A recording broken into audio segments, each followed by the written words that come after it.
Hey guys, what's up? Today I'm going to tell you about the difference between DDL and DML commands that we use in SQL. तो पहला difference तो यही आ जाता है इनकी full form का। DDL commands define for data definition language. DML command की full form है डेटा मैनिपुलेशन लैंग्वेज। अब सेकंड डिफरेंस क्या है? They are used to create, alter and delete database object like tables, indexes and constraint. तो इसका क्या मतलब हुआ? जो भी हमें अपने टेबल में चेंजेस करना है, टेबल में या टेबल हमारी कैसे दिखनी चाहिए, उसमें कौन कौन से कॉलम्स होने चाहिए, उस कॉलम्स में कौन सा डेटा टाइप हमें यूज करना है, कौन सा डेटा टाइप हमें चेंज कर देना है, और कौन सा कंस्ट्रेंट यूज करना है, कौन सा कंस्ट्रेंट हमें चेंज कर देना है या फिर हमें रिमूव कर देना है। That is all done by DDL commands. Data manipulation language DML commands क्या करते हैं? डीएमएल कमांड जो हमें डेटा में चेंजेस करने हो, जो टेबल के अंदर हमारा डेटा है उसे अगर हमें अपना कोई डेटा डालना हो, इंसर्ट करना हो या डेटा में कोई चेंजेस करने हो या कोई डेटा हमें फेच करना हो, तो all these things are done by DML commands. Third differences are used to define and managing the structure or schema of a database। मतलब क्या हुआ इसका?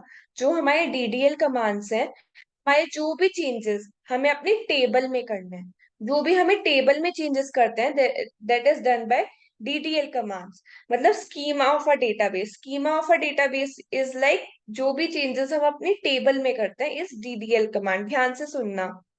डीएमएल कमांड्स क्या करते हैं? जो भी हम टेबल के अंदर डेटा स्टोर कर रहे हैं, जैसे ये हमारी टेबल है। अब इसमें हमारे आईडी और नेम कॉलम्स हैं। यहाँ पे आईडी कॉलम है, आईडी, और यहाँ पे नेम कॉलम है। तो जो भी चेंजेस हम इस टेबल में कर रहे हैं, लाइक अगर मेरे को इसका database change, data type change करना है इसका, या फिर डेटा टाइप वेर केयर से केयर कर देना है या फिर इंट कर देना है, all these things are done by, या कंस्ट्रेंट मेरे को लगा देना है या रिमूव कर देना है, all these things are done by DDL commands. और डीएमएल कमांड्स क्या करता है? जो भी मैं इसके अंदर डेटा डालूंगी, लाइक आईडी में मैंने डाल दिया 1 2, नेम मैंने डाल दिया ए बी, तो ये सब ए बी, तो ये सब जो भी चेंजेस हम इंसर्ट कर रहे हैं या फिर इसमें मेरे को ये रो हटा देनी है 1A वाली, तो all these things are done by DML commands. I think समझ आ गया होगा।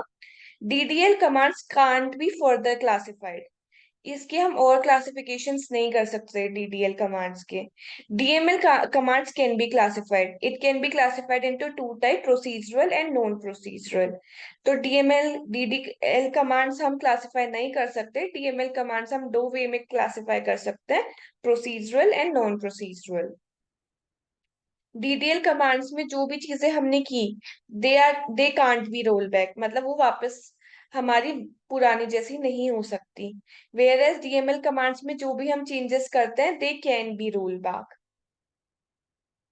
अब where clause, in DDL commands we don't use where clause, where as in DML commands we use where clause. अब डीडीएल कमांड्स मैंने बताया जो भी चेंजेस हमें टेबल में करने हो, that is done by DDL commands. तो अगर हम टेबल में चेंजेस करेंगे तो वो पूरी टेबल अफेक्ट होगी ना। अगर टेबल में मैं कोई चेंज करूंगी, अगर मैं कोई कॉलम बढ़ा दूंगी तो पूरी टेबल अफेक्ट होगी, या मैं कोई कॉलम हटा दूंगी तो भी पूरी टेबल अफेक्ट होगी, राइट? तो डीडीएल कमांड्स से हमारी पूरी टेबल अफेक्ट होती है, वेयर एज डीएमएल कमांड्स में एक या एक से ज्यादा रोज अफेक्ट होती है, पूरी टेबल अफेक्ट नहीं होती। इसमें मैंने बताया डेटा में चेंजेस कर सकते हैं। मेरे को कोई चीज इंसर्ट करनी है तो एक रो हम बढ़ा सकते हैं, या फिर मेरे को कोई चीज हटानी है तो एक रो घटा सकते हैं। तो जो भी चेंजेस करेंगे वो हम एक या एक से ज्यादा रो में कर सकते हैं। Get it? I think this will be clear to you guys. That's all for today, and this is the most important question. You can take the screenshot. Thank you and have a good day. Do subscribe my channel too.